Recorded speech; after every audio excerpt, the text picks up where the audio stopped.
So after not getting your classes, you came home, didn't get your classes. You know what I mean? So what was going in your head now? Because now we gotta talk about Miss Nova Loza. Like, where did this happen? How did this come about? When I was done with Phoenix College, that's when I had a friend who was a Britney Spears impersonator at the moment, dancing for my friend now, Apollo. Well, he had a couple shows at the Wild Horse Pass Casino in Chandler, and she was a part of it. So one time, her and I were at an appearance for Phoenix Suns. We had taken a picture together, and it was when I was blonde. I was like super platinum blonde. She posted the picture of us at our son's appearance, and he was like, oh my god, like she really looks like Lady Gaga. She needs to be my Lady Gaga. So he was actually looking for a Lady Gaga impersonator for his show, and so she was like, well, she's like, actually, she does dance already, so why don't we just give it a shot? And I was just like, oh my gosh, this is so completely different than what I'm used to. And I was like, you know what? It's something that I want to keep doing too. So even though we kind of all stopped as a group, I kind of wanted to still do this because I started looking into it and I saw that there's people, like there's really actual people that have jobs because they impersonate someone. And I was like, wow, like that's so cool. So that was definitely something I was like, okay, I think I can do this. But it was really awkward at first because I've always been used to being in a dance group. Yeah. So when it comes to being an impersonator or illusionist, you can't blend in. You have to stand out. So it's something completely different. I'm like, they're like, okay, you can break out of choreo. Like now, you know, do your own thing. And then I'm like, oh my God, that's so awkward. Or, you know, open your mouth more when you're mouthing the lyrics. So it's definitely something that I had to learn. I started picking it up. I went to the fair, and ever since then, I just slowly started getting a couple gigs here and there.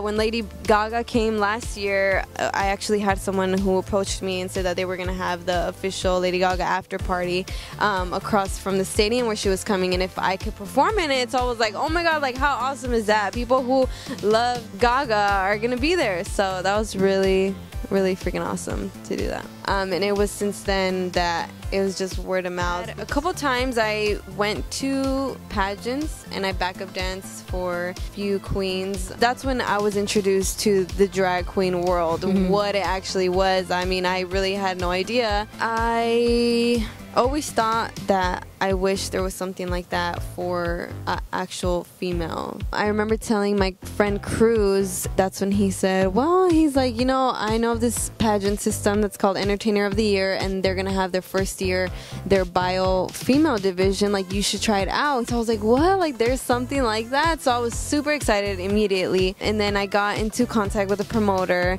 and then that's when it just all started. And he's like, okay, well, you know, it's a pageant. You have to do your presentation, you have to do your gown, your swimwear, your onstage question, and your talent. And they're like, your talent can be Lady Gaga. And so I was like, what? Like I would never think I'd be in a pageant. And it was amazing because I actually won the pageant for Arizona Femme Entertainer of the Year, the Emeritus. So that was freaking awesome. I was so grateful for that. Just the community, everyone being so humble and really being able to, I guess, appreciate what I had to bring to the table. That's one thing that I would say that I loved the most, was that people just, they gag over it. Like they really love it, and I love that so much. So after that, because I won, I was automatically gonna go to nationals, which is in Kentucky. It took us Kentucky? 2 days. You're gonna bring these kinds of people to Kentucky? Kentucky, right. You want to get shot? The whole thing that's happening now. And the first night I did talent. It was freaking amazing as Lady Gaga with my 4 guy backup dancers. When I was backstage getting ready, they had a picture of Lady Gaga on that same stage. What? So I literally found out that Lady Gaga a few years ago had gone to that stage and performed there. Wow. So I was like, how crazy is it? Like she's been right here, like where I'm on this stage. Wow. Like I would never think I would perform in the same stage as her. It was crazy. So then I ended up getting first alternate.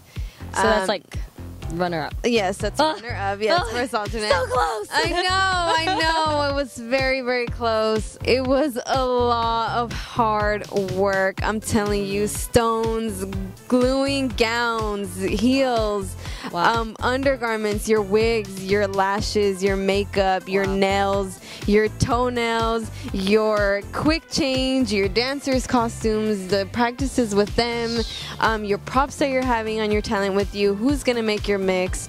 There is a lot. But I was like, you know what? So did all these other girls. Everyone else they brought what they had.